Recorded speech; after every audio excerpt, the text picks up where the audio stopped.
Ang dami pa rin kulang. Kaya ang dami pa rin kulang sa pag-distribute. Marami naman tayong bigas. Hindi lang na ilalabas ng tama. Kaya hindi problema ang supply sa atin dito sa Pilipinas.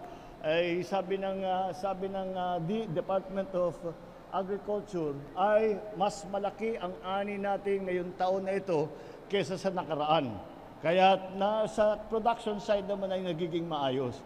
Ngunit kailangan natin ayusin ang sistema mula sa pagtanim, mula sa pag-research and development, hanggang sa pagtanim, hanggang sa processing, hanggang sa distribution, marketing, hanggang sa retail.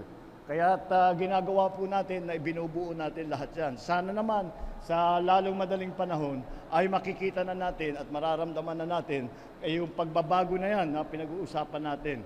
Ito pong bigas ay para sa mga talagang nangangailangan. At tinignan lang po namin kung saan marami ang 4P beneficiaries sa buong Pilipinas. At yun ang tinignan namin.